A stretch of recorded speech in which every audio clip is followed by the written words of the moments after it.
of the Green Party, Rachel Millward, to the stage. Thank you. Welcome, welcome.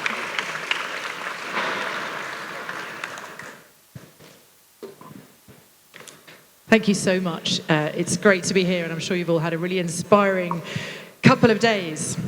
So before I entered politics, I worked in the creative sector.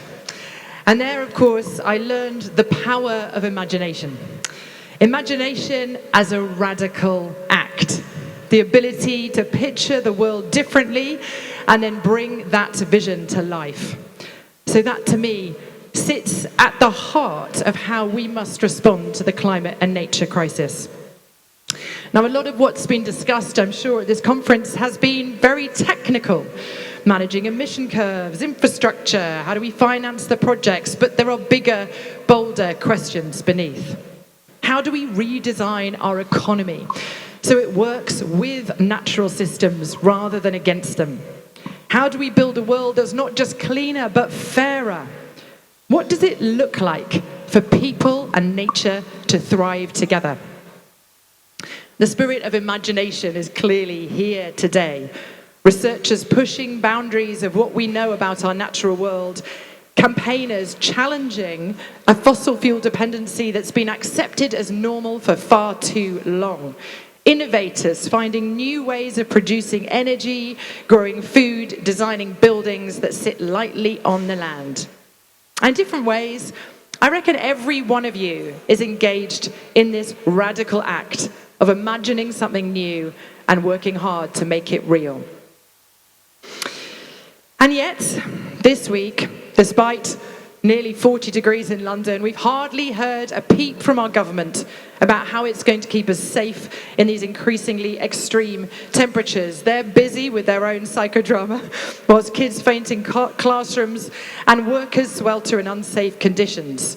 That's why today the Green Party is calling for an urgent programme to heat-proof Britain. Insulation and heat-proofing for every home that needs it. Effective cooling measures for hospitals, schools and care homes. And a maximum workplace temperature to keep our workers safe. There's been plenty of alarming information this week. On Monday morning, I was at the Met Office briefing doing a weather forecast for 2056. Actually horrifying, seeing those temperatures of 45 in Britain. I don't want to add any more stress to your day, but I do want to briefly talk about something that I think deserves more airtime than it got.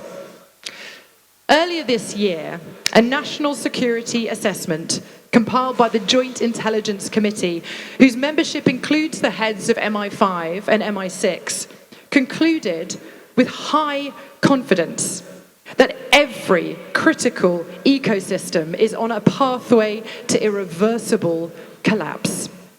It warned that conflict will become more likely because of competition for food, water, and land, and that the UK could struggle to maintain food security from as early as 2030. People who've seen the full version of that report suggest that parts of the assessment are considered so alarming they've been removed from the published document entirely. It was meant to be published last October, but it only actually came to light after a Freedom of Information request from a journalist. Our own security services, the people whose job it is to warn us about existential threats to our country, are telling us that the climate and nature crisis is exactly that. And meanwhile, we all know that some political voices are still asking us to treat climate change as if it sits in competition with other issues, as if we must choose between addressing the climate and dealing with the cost of living, between protecting nature and national security, between decarbonisation and growing the economy. But that doesn't meet reality. Because climate action is about national security. It is about the economy. It's about whether we can feed ourselves, keep the lights on, reduce geopolitical instability. And nature restoration is not a luxury sideshow.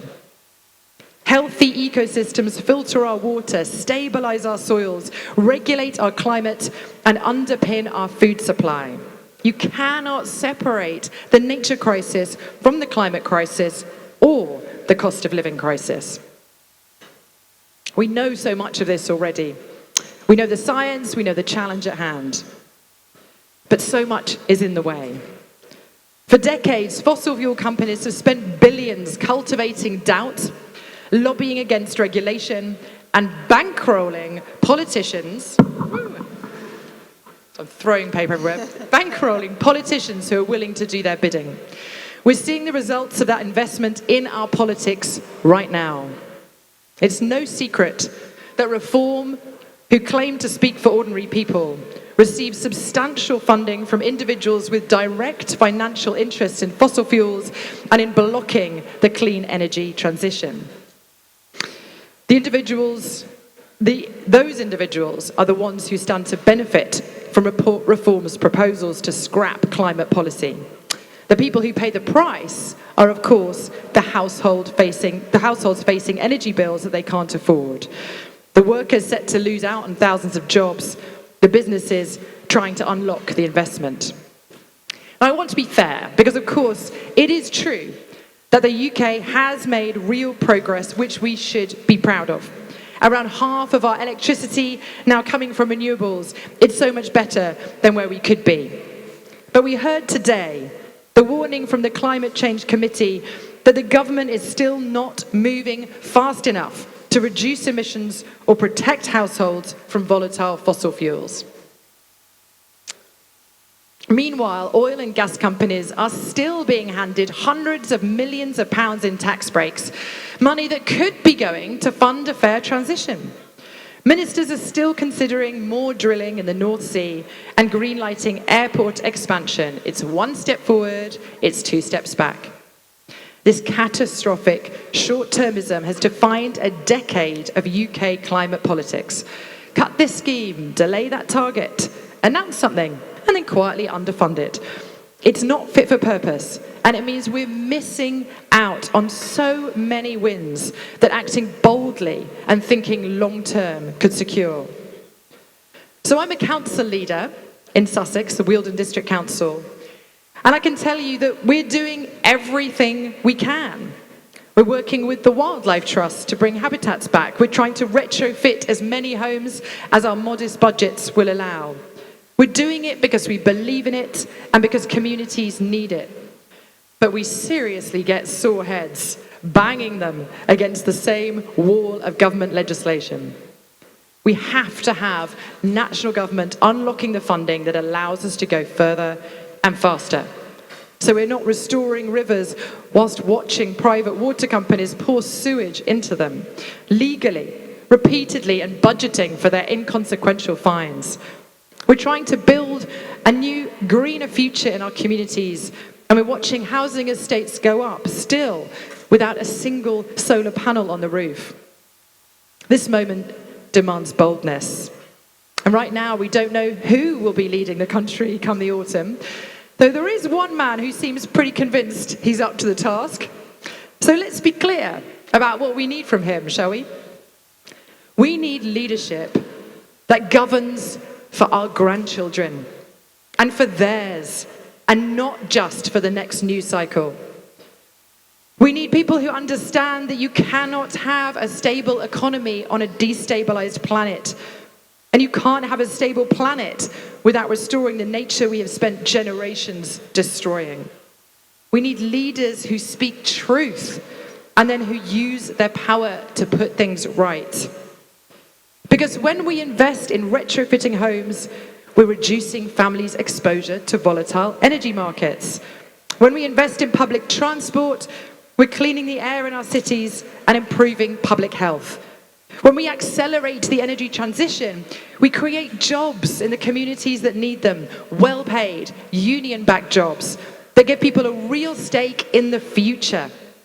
And when we protect our rivers, our soils, and our natural systems, we're protecting the foundations on which this entire economy rests. It's not a trade-off, it's one agenda. We have a real chance to be world leading and to improve people's lives. And it works.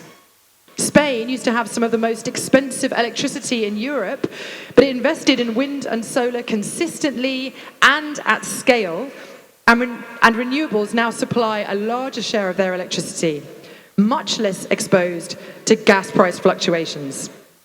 Denmark and Portugal have also made major investments. These countries have made political choices and are reaping the rewards. So let me finish on a hopeful note. Back to where I started. Because yes, we are living through a moment of enormous challenge, enormous pressure. But I choose hope. And I find hope in the brilliance and the creativity of humanity. Evidence-based hope, grounded in the knowledge that things can be better than they are today. Our extraordinary ability to adapt, to transition, to restore what we've damaged and build something better in its place. Every person in this room is proof of that. You guys are doing the work of building, testing, sharing the ideas that define what comes next. The scale of the challenge and the urgency is real, but so is the momentum. So thank you for everything that you're doing. Please keep imagining, building, and restoring.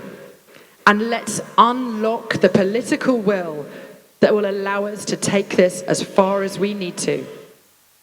The world as it is not the world as it has to be. Thank you so much.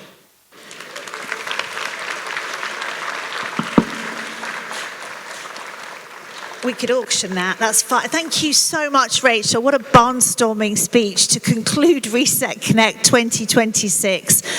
No notes. Thank you. That was brilliant. I think I'm going to leave those words echoing in our collective consciousness, and just want to add from me huge thanks to Reset Connect, the whole team, to all of our sponsors for making this possible, but mostly to all of you for coming out in these conditions and for your engagement and your tireless enthusiasm, and as Rachel put it, all the work that you do.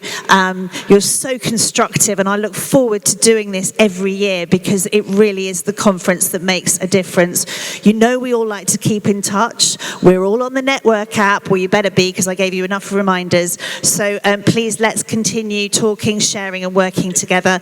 And that is it for Reset Connect 2026. Thank you very much. Thank you.